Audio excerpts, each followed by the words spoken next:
안녕하세요. 전인추 아카데미 김감사 원장입니다.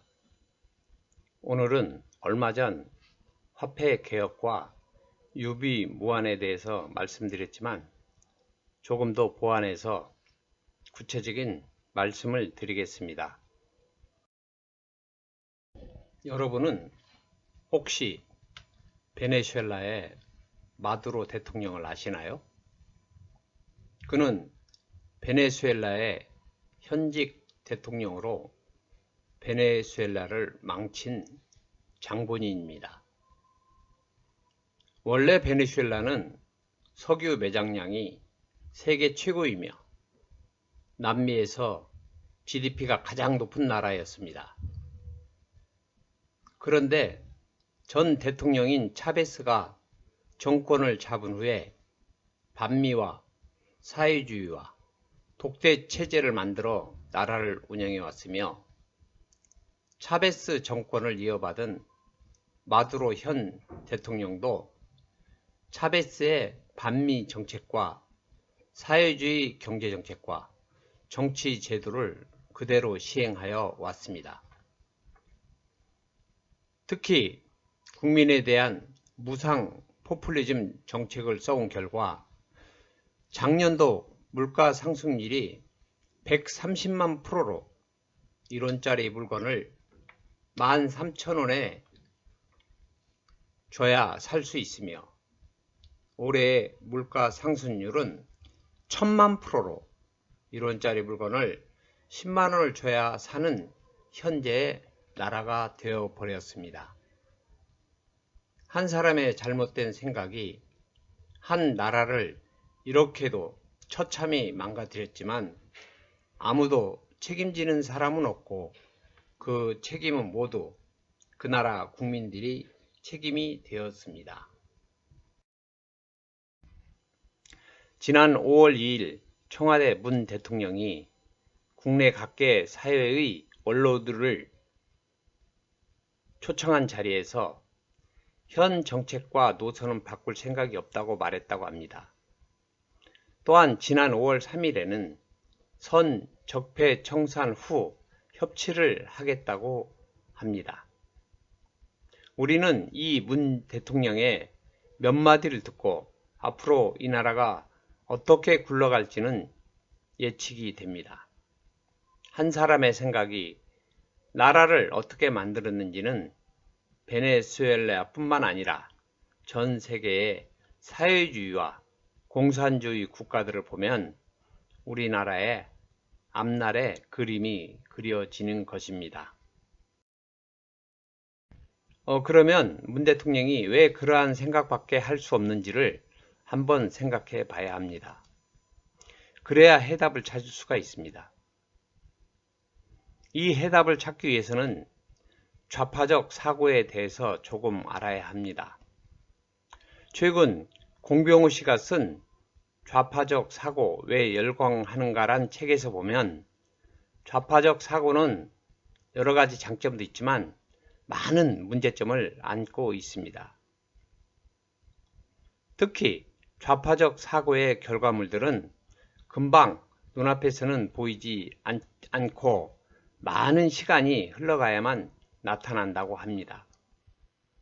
그 문제점들을 나열해 보면 이상적이고 본능적이고 사회를 피지배자와 지배자로 나누며 모든 사회적 평등, 비경쟁적, 경제도 민주화 대상, 평균화, 획일화, 유연성 거부, 정부 개입주의, 앞선자의 원한 해결심, 자유 포기, 재산권은 수단이나 도구, 민중주의, 민족주의, 정치 과잉 시대, 변화 포기, 이성보다는 감각 선호, 반미 노선 선택, 친중 노선 선택, 친북 노선의 선택 등입니다. 이러한 좌파적 사고를 이해하지 못하고는 문 대통령과 현 정권의 정책을 도저히 이해할 수가 없을 것입니다. 그동안 현 정부가 시행해온 많은 정책들을 자세히 살펴보면 이 좌파적 사고가 정책 결정에 얼마나 많은 영향을 미쳤는지 잘 알 수가 있을 것입니다. 즉, 이 좌파적 사고를 이해하면 이 나라가 어디로 갈지는 잘 알 수가 있다는 것입니다. 또한 2017년 문 대통령 취임사를 읽어보고 지금까지 문 대통령과 현 정부가 국민과의 약속을 얼마나 잘 지켰는지 확인해 보시면 좌파적 사고를 가진 사람들의 말과 행동의 이중성에 대해서 쉽게 알 수가 있습니다.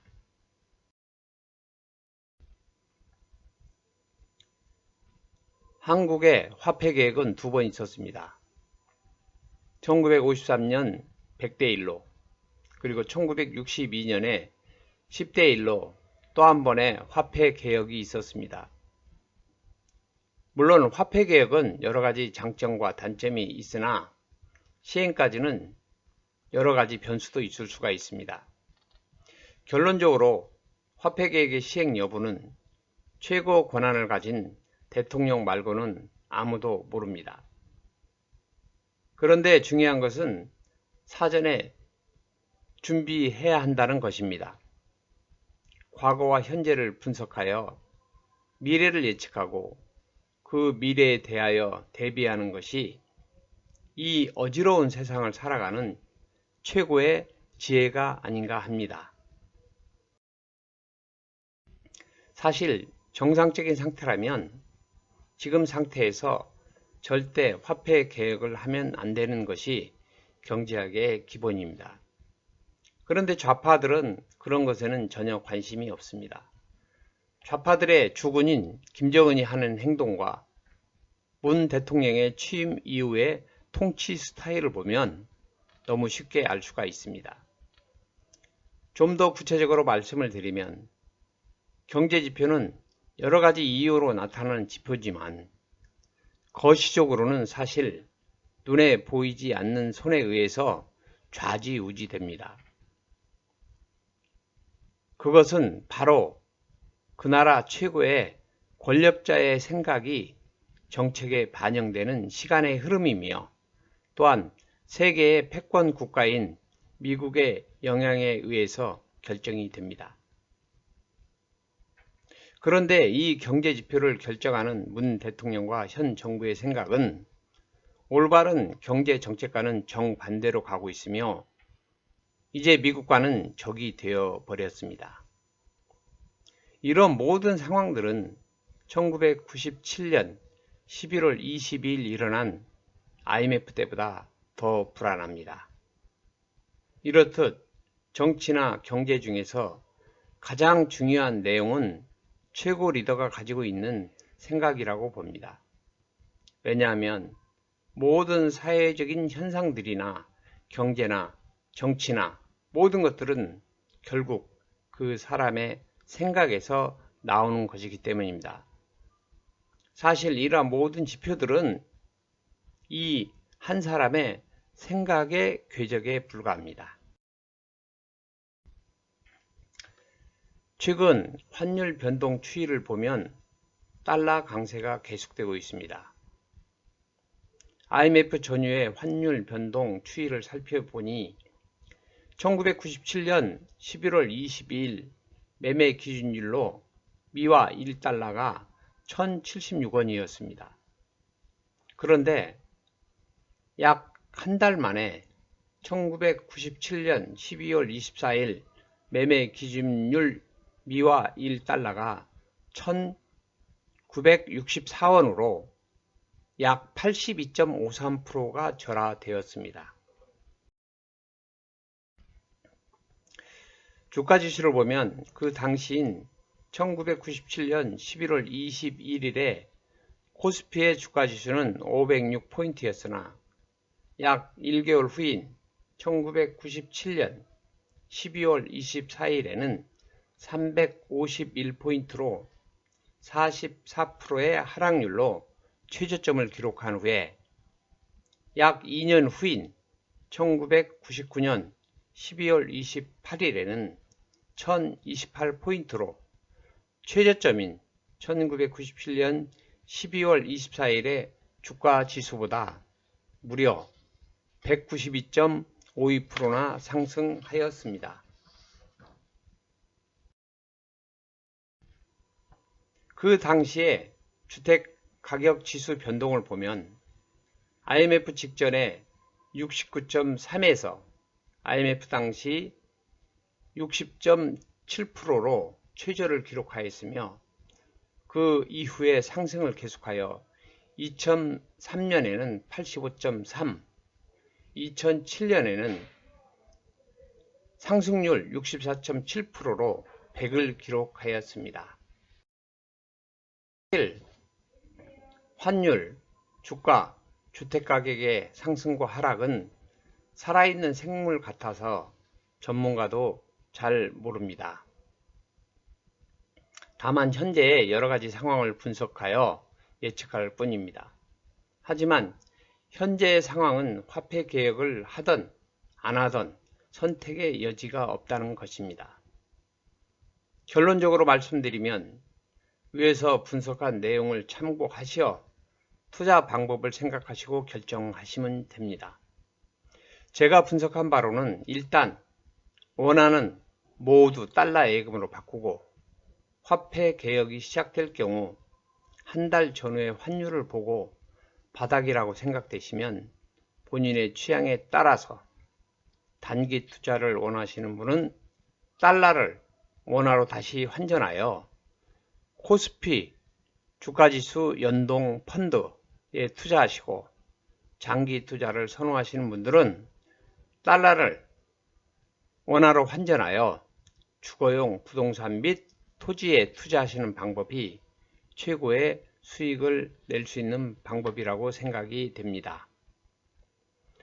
IMF 이 분석 내용의 수익률을 보면 주가지수 연동 상품은 2년 만에 192.52%의 수익을 냈으며 부동산은 10년 동안 약 64.7%의 수익을 냈습니다. 물론 타이밍의 선택에 따라 수익률은 달라질 수 있지만 원화를 보유하는 것보다는 훨씬 더 안정적입니다. 그러면 만약 화폐 계획을 한다면 언제쯤으로 하게 될까요?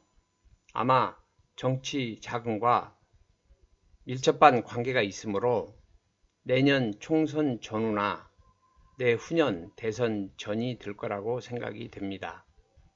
만약 화폐 개혁을 하지 않는다 하더라도 문 정권의 경제 정책과 대미 관계로 본다면 현 정권 내에서는 대부분의 정책이 역주행을 하고 있기 때문에 경제 상황이 회복될 가능성이 희박하다는 생각이 듭니다. 또한 현 경제 성적표 말고도 핵폭탄급 같은 위험이 곳곳에 도사리고 있어서 걱정이 됩니다.